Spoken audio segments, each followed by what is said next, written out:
یک قصه دیگر را میگیم دوام میکنیم که وقتی زیاد گرفتم.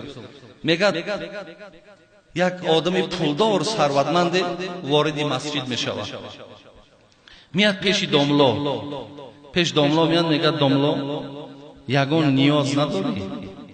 مقصد من یک کمتر مبلغ آوردم، اگر یگان حاجت و نیاز داشته باشی مقصد این ما تیاریم که خدمت کنیم. خداوند رحمت کنه او داملا ها را او عالم ها را، اونا هم عالم های ربانی بدن، اونا هم همش تکیه با خدا داشتن، هیچ وقت تکیه به آدم ها و به پولدار و به مالدار و به منصبدار و تکیه نمیکردن.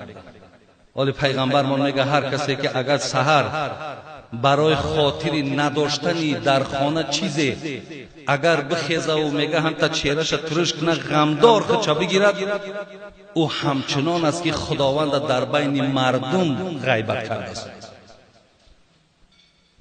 هر کسی که میگه اگر پیغمبرمون یک آدم مالدار اگر به خاطر پولش اگر تعظیم کنه و دستاشو پیشی بر کند سه یک دینش ای بین میرود.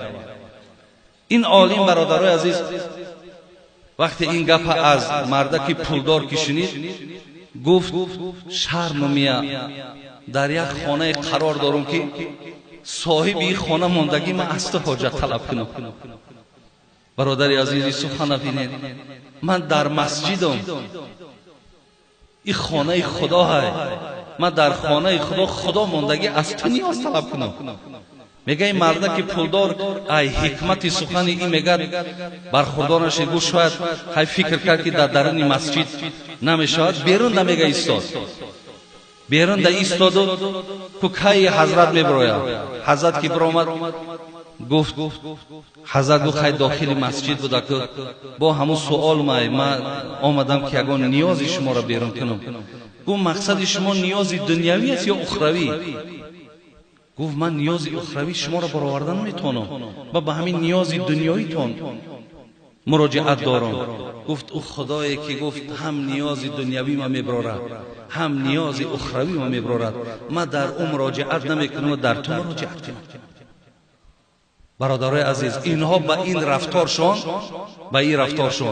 هم شرف و آبروی اهل علم قپیدن، هم عزت دین نگه داشتن.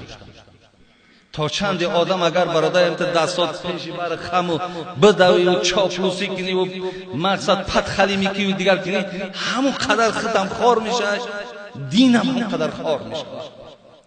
زینیاز گو من او خدایی که حاجت دنیوی و اخروی ما میبرارد اکو مودا مراجعت نکن تو دا مراجعت. الله مهربان عاقبتمون بخیر.